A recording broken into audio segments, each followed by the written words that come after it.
Well, everybody, there's a couple of precursors I want to make sure that I apologize for. The first thing is that the thing that you're hearing in my mouth, that's South Georgia.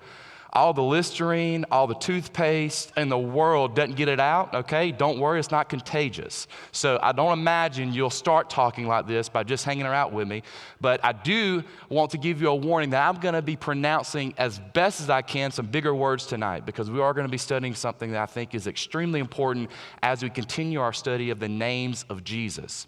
Tonight, we're looking at actually two titles. Because we are going to be gathering on February the 9th, at our worship night together, our praise and worship, we've come to the end of our prayer and fasting as a church.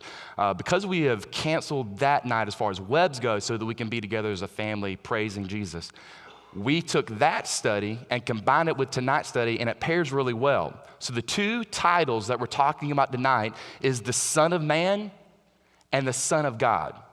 Now, when you take both of those titles and you put them together, you get what we learn in seminary is called the Hypostatic Union. The Hypostatic Union. So let me grab my handy dandy pen here, and I want to spell that out for us. Static Union. All right? Now, at any point, if you can't read my handwriting, that's because I've immediately gone into the original languages, of course. So whenever you might be thinking, wow, I can't read that, it's because it's Greek. So don't be too impressed with that. It's just I'm going to go in and out of some of that, all right? So what you get from the Hypostatic Union is you get the natures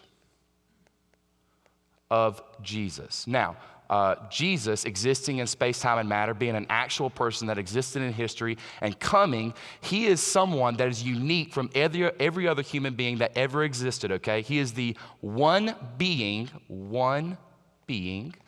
all right, that existed in two natures, all right?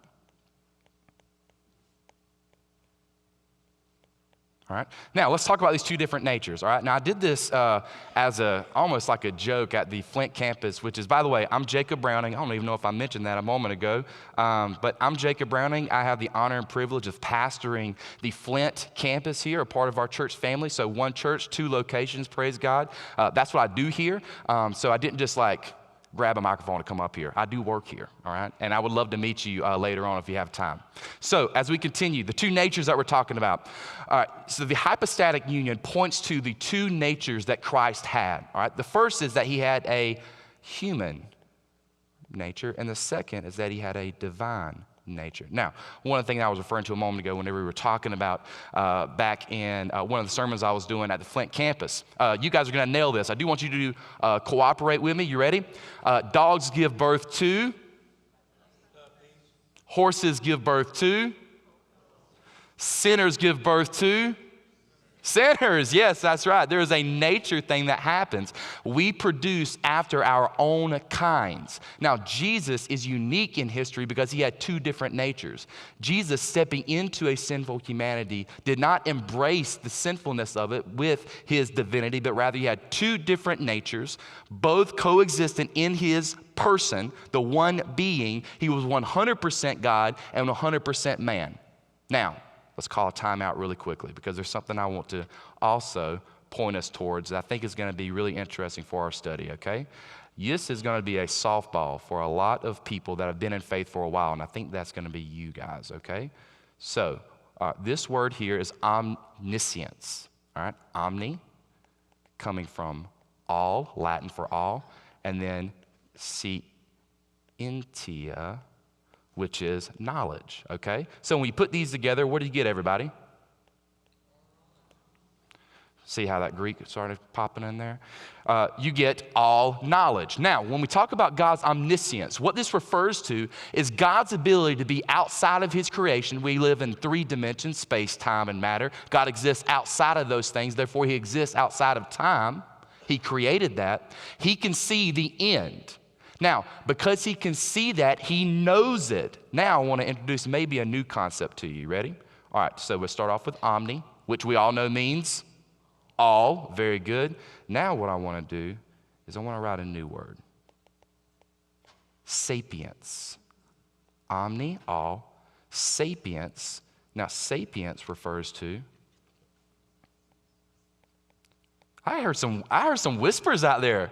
There's some people that know this. Let's go. I'm so excited about that. Or intellect. All right. Now, whenever we're talking about these two different concepts, you may think that they sound a lot alike, and they do, all right, but they function completely different from one another. All right, God's omniscience is his knowing of what's coming. God's omnisapience is him knowing how to bring it about. Everybody catch that? You've probably heard this at some point, maybe in grade school or maybe in college, that wisdom is knowledge applied. Okay? So God's omnisapience is his ability to carry out what he knows is going to happen in the end. All right? Everybody with me so far? Now, let me marry two concepts we've talked about. God's omnisapience is exactly how he's going to bring about this real bad tragedy that happens at the beginning of human history. All right? But God is going to use the Hypostatic Union to bring about his plan. All right? Now, let's pause here. Okay, now let's start talking some Bible. Let me give you some references just so you know I ain't making this stuff up. Colossians 2, verses 14 and 15, this is a reference to God's omnisapience being played out. In verse 14, he says, he erased the certificate of debt with its obligations that was against us and opposed us and has taken it away by nailing it to a cross in his death. Verse 15 says, he disarmed the rulers and authorities and disgraced them publicly. He triumphed over them in him, referring to Jesus. Now what I want to do, we've had this great cataclysmic event that's happened in the life of Christ. In these two natures that are found in the one person that is the historical Jesus. I'm not speaking allegorical here. I'm not speaking poetically. I mean in the most literal sense, Jesus, a man, existed from birth, didn't achieve divinity, didn't impress God at some point during his life, but rather that he from the beginning in eternity's past, before he created space, time, and matter itself, there was a plan to be carried out, and a part of that plan was that the hypostatic union will be about how he was going to honor the omnisapience of who God was. Who else is confused? Let's talk about it like this. Genesis, we see the origin of the human story. Now, I've used this word several times, history. I do believe that Genesis is history. I do not believe it's allegory. I don't believe that's poetry. I don't believe that's a therapeutic attempt to talk about the cataclysm of man and troubles in the world. I believe in a historical Adam and a historical Eve. I read the Bible that way, and therefore when I go to human history, I find the roots of human history there, the origin of our story. A historical Adam and a historical Eve. I believe that the garden was a location from which they were able to walk around and have perfect communion with God himself. All right. We messed that up. When I say we, I mean our nature, our kind. I am a son of Adam, just like you are. In that, we all came from those two first beings. Now, here's what happens. There's a serpent that pops up in the story, all right? And the serpent questions what God told Adam and Eve. And he says, did God really say that you can't eat of this fruit, of the tree of knowledge of good and evil? Hey, the reason God didn't want you to do that is because you're actually going to be like him. All right, so here's the grand kind of overarching theme of all of life itself. Every human has two choices. You ready? We can be like God, or we can be with God. You don't get them both. We can live like God and be autonomous, auto self, nomos law, a law unto ourselves, or we can be with God and let him be the person that establishes the law in our life. Submission is a fundamental part of a healthy and ongoing relationship with God. I'm not talking about salvation by works. I'm talking about what his half-brother James said, that faith without works is dead. So we have an ultimate choice to make, right? Adam and Eve made it. You know what they chose? They want to live like God rather than with God, which is why immediately after they sinned, they hid themselves from God. So what happens is that God has to, by his nature, because he is holy, he has to judge sin. This is why the cross is so beautiful, but we'll get there in a moment. You see, what God has to do in looking at Adam and Eve's sin is he has to judge it. So what he does, this is in Genesis 3, he begins with the serpent and judges the serpent. You know what he says? He says in verse 15 that in the future, one of the sons of Eve, one of the sons of Adam, is going to bruise your head, and you're going to bruise his heel. There will be a mortal wound that is struck between the two of you. That's all we get. God's omniscience, before this ever happened, already had it worked out in the Hypostatic Union, which is the two natures, divine and human, to be worked out in the person of Jesus. So when you're reading Genesis, we, living on this side of the cross, have the luxury of looking in our rear view, which is way clearer than our windshield a lot of times. Amen? We get to look in retrospect and apply the truth of the cross, the truth of what we have in the canon called the Bible, what we have in the teachings of Jesus and the apostles and the prophets. What we have is we get to look back at Genesis 15 and know exactly what is being talked about. But I digress. The two concepts that I want to talk about tonight is these two natures of Jesus. Now, the titles, because I want to keep our word on what we are doing in this study, I want to make sure that we talk about both of them. All right, Jesus, Son of Man, is where I want to start. All right, now Son of Man is a common phrase that pops up a lot in the Old Testament, okay? It pops up in Psalms, pops up in Job, and I know that our Connect groups have been in the book of Ezekiel. You'll hear a lot of times God call Ezekiel Son of Man. All right? Now, you'll see that pop up in the book of Ezekiel over 90 times. Yeah, you heard me, 90 times in Ezekiel. All right? Now, what God is doing in that is that he is pointing to the nature of who Ezekiel is. All right? Now, Jesus, when we fast forward to the Gospels, all right, did you know this? There are all sorts of titles, obviously, otherwise we wouldn't have a very long study, all right? There are all sorts of titles that Jesus has, all right? But you know what his favorite one is?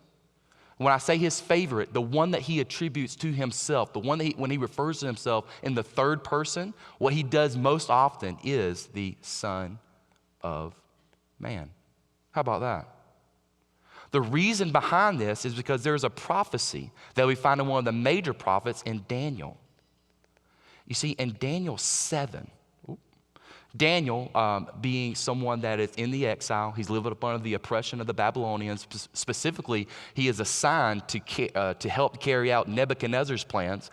Daniel is going to have a vision one night, all right?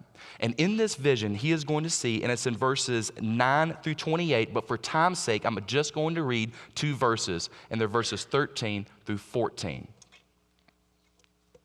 Son of Man, Daniel 7, verses 13 through 14. I continued watching, I'm reading it now. I continued watching in the night vision, and suddenly one like a son of man was coming on the clouds of heaven. He approached the Ancient of Days, which is a phrase towards God the Father, and he was escorted before him. He was given dominion and glory and a kingdom so that those of every people, referring to nationality, ethnicity, nation, and language, should serve him. His dominion is an everlasting dominion that will not pass away, and his kingdom is one that will not be destroyed. This prophecy is going to become famous, okay? Because Daniel being a major prophet, this will be a scroll that will be read all throughout Judaic history and amongst the teachings of the synagogues. So, as we become prolific throughout history and knowing Daniel 7, Jesus, whenever he comes on the scene, let's fast forward to Matthew. In the Gospels, Jesus refers to himself as the Son of Man 88 times. 88 times. So we're going to go through every one of those. So, no, I'm just kidding. We don't have near enough time. I've already been threatened about the time. So, we're not going to do that. What I would like to do, though, is I want to go to Matthew 16. And I want to show you the weight of why this is so important, because Jesus himself is going to posit the question in 6:13. He is there in Caesarea Philippi, and he is going to ask his disciples, who do the people say that the Son of Man is? Referring to the anthropological reality of mine and your existence, the nature of humanity. Who do they say the Son of Man? Now, I want us to notice that he snuck in a definite article. You see that? Who the Son of Man is. Job, Psalms, Ezekiel, a Son of Man, indefinite article, okay? When we say the, we mean the. I know all sorts of Alicias. I've met many of them. I only married one of them. I married the Alicia, not a Alicia. Y'all with me? Amen. So when I say the Alicia, I'm talking about my Alicia. I'm talking about the one that God has bestowed upon me and blesses my family, and I know her well. I'm getting my PhD in Alicia, called marriage, right? So when we're talking about son of man, we're not talking about son of man, a son of man like me and you. Jesus, when he says the Son of Man, he's talking about Daniel 7. So let's track some of the different times, and this is not exhaustive. I've already warned you about that. But in 1627, picking up from there and carrying in the same authorship throughout with Matthew, Matthew says in verses 27 and 28 of chapter 16, he says, for the Son of Man is going to come with his angels in the glory of his Father, Daniel 7, and he will reward each according to what he has done. Truly, I tell you that there are some standing here that will not taste death until they see the Son of Man coming in his kingdom, Daniel 7. Chapter 19, verse 28, Jesus said to them, truly, I tell you, in the renewal of all things, when the Son of Man sits on his glorious throne, you have followed me, will also sit on the 12 thrones, judging the 12 tribes of Israel. Daniel 7. Chapter 24, verse 30. Then the sign of the Son of Man will appear in the sky, and then all the peoples of the earth will mourn, and they will see the Son of Man coming on the clouds of heaven with power and great glory. Daniel 7. And chapter 25, verse 31. When the Son of Man sits in his glory, all the angels with him, then he will sit on his glorious throne. Daniel 7. In chapter 26, verse 64, you have said it. Jesus told him, but I tell you, in the future, we will see the Son of Man seated at the right hand of the power, coming on the clouds of heaven. Daniel 7. So, the Son of Man, what do we do with it? Jesus,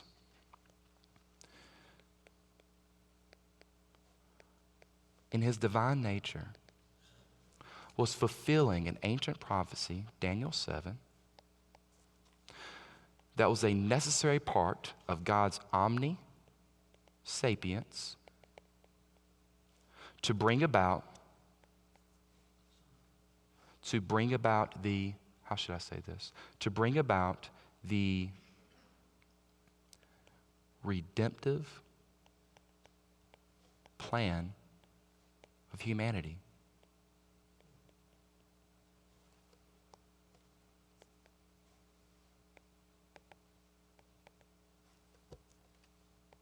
Sorry.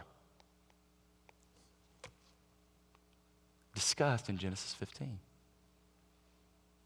So, as we look at the Son of Man, necessary in the plan for the redemptive history of you and I, from the very beginning, God, in the judgment of the serpent, said that a real person, a person of flesh, is going to come into history flowing as a human being. The Son of Man is going to bruise the head of the serpent. Daniel gave us more specificity in his vision about this everlasting kingdom that's coming, about how he'll be sharing the glory of God himself, about how he'll be seated at the right hand of the Father. He's coming in the clouds, and he will have a dominion that never ceases to exist. This all references the Son of Man, and no wonder it is Jesus' favorite title of himself. Now, let's continue. One of the warnings I should have gave you was going to be at the pace of the night. Y'all, this task is so hopeless. I'm giving you 3 systematic courses right now, okay? So just love me, I'll love you. How about this? My email is on the website. If you are frustrated right now because you can't keep up with the notes, email me. I'll email you the hard copy of the notes, okay? All right, cool. And I mean that, seriously. We just got to go, okay? We got to keep this pace going. I have been threatened about time. I digress. Let's get back to it. Okay, so when we're talking about the Son of Man, one great question is going to be, wait a tick, hold on, whoa, time out. We got to go back to this serpent. There's been this prophecy that there's going to be a death blow struck into this serpent. What do we do with this? Well, now what we got to do is got to segue into our second title we're talking about. Remember, The hypostatic union is both the Son of Man and the Son of God together as one, in one being. It's only happened once. It will only ever happen once, okay? So now we got to start talking about Son of God. I got 11 minutes.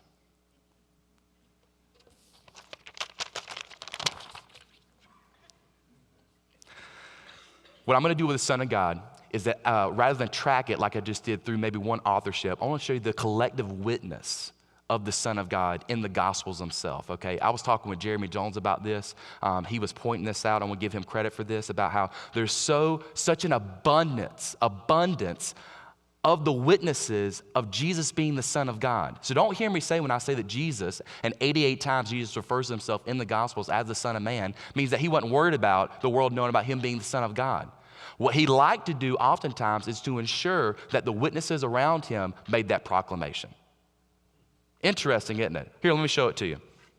In Luke 1, verses 34 through 35, we see that the angels, when they come and they proclaim to Mary that you're going to give birth to the Son of God himself, the angels bear witness.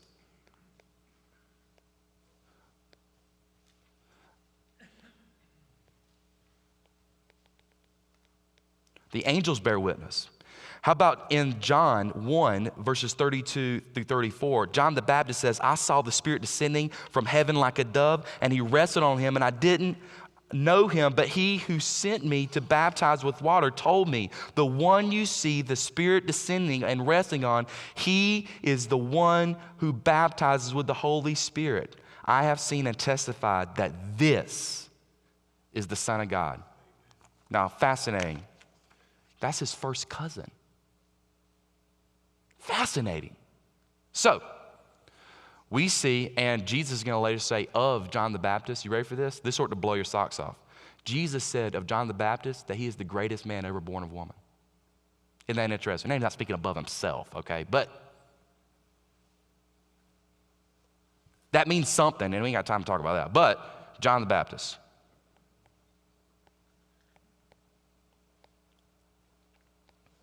Witness, all right? Well, let's keep going because we're not done. How about in Matthew 8:29? How about in Mark 3:11? How about in Luke 4:40-41? The witness of demons. Yes, I said it, demons. Yeah, I do believe there's so much more than just the material world we see around us. I believe that these metaphysical worlds do exist. I do believe that there are evil principalities that are out there seeking to destroy. And I think that as long as you walk around this world and you assume that all there is material and you don't account for hate, you don't account for love, you don't account for spite, you don't account for envy, you don't account for these things that you can't weigh, see, touch, or taste, then you live an existence that doesn't account for the fullness of reality around you. So whenever reality comes crashing down on you and these things that you don't see in the material world, no wonder the worldview that only says there's materials here is by definition bankrupt. So yeah, when I see demons mentioned, I pause and I go, okay. You know what the demon said? Son of God, are you here to judge us now?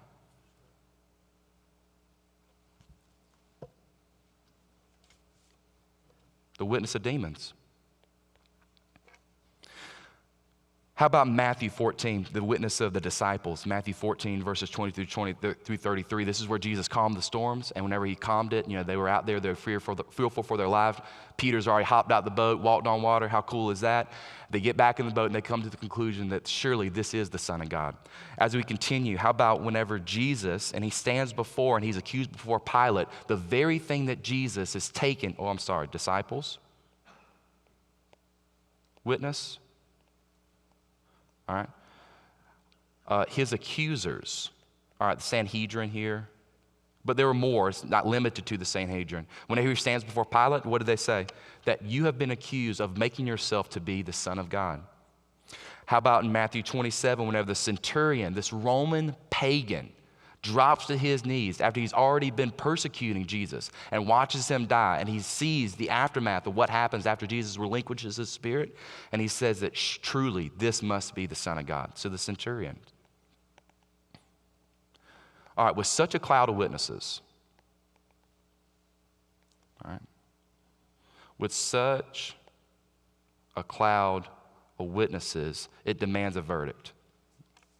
I think the verdict is that there's something to this Jesus being both the Son of man and the Son of God. The hypostatic union. Now, I made reference to God's omniscience. And remember, that refers to his all wisdom, his knowing of how to bring about that which he know will come true, but how to bring that true, okay? So it's not just that God knows what will happen. God, rested in eternity's past, had a perfect understanding of how he was going to accomplish it. The Trinity, in communion with itself, before it created space, time, and matter, knew that the second person of the Trinity, Jesus, would enter into creation as the person of Jesus with two different natures. Let me give you a couple biblical references so that you can see in the New Testament tradition that the apostles themselves also came to this conclusion. You ready? 1 Corinthians 2, verses 7 through 10 say, on the contrary, we speak God's hidden wisdom in a mystery. A wisdom God predestined before the ages of our glory.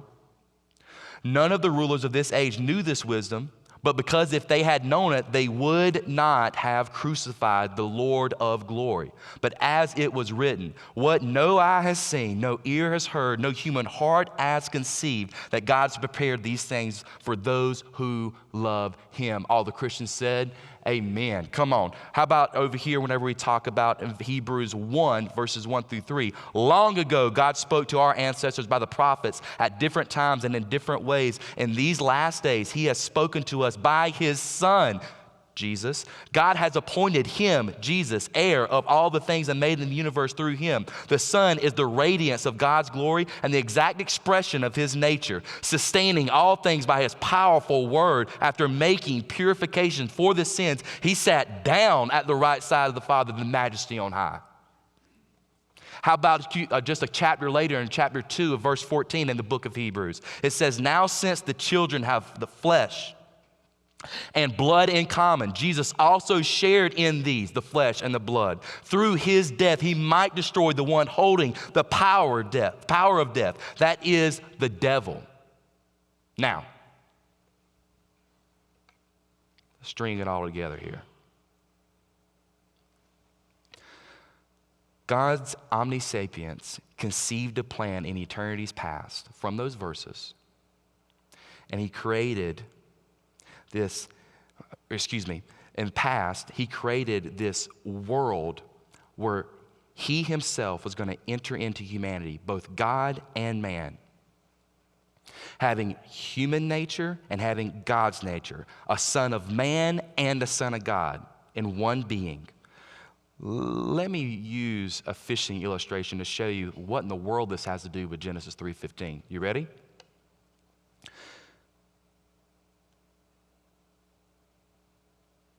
Like a ravenous fish, the serpent, Satan, took the bait of Jesus' humanity,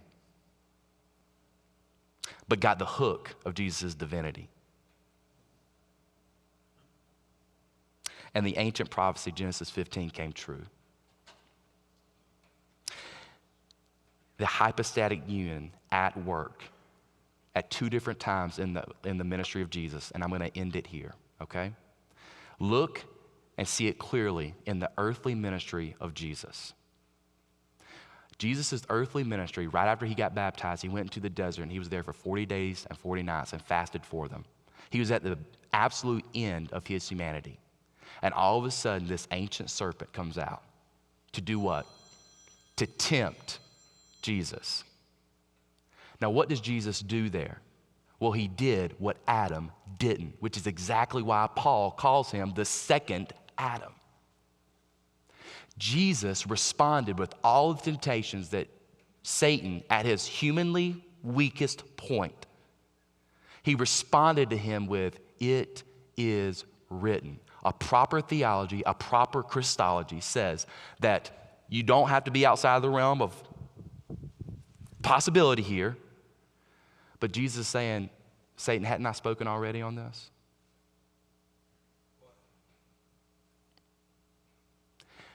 And he dismissed him after the third temptation. And then it says that the angels came and ministered to him. All right, that's the origin of Jesus' earthly ministry. The overcoming of temptation and the dismissal of the ancient serpent. How about what John had to say, who was there when he was being crucified? The last thing that Jesus says on the cross, it is finished. Tetelestai, which is a perfect tense in the Greek. What that means is that when Jesus said it is finished, he means that in the past it's finished right now in the present, and in the future it's going to remain finished. His divinity.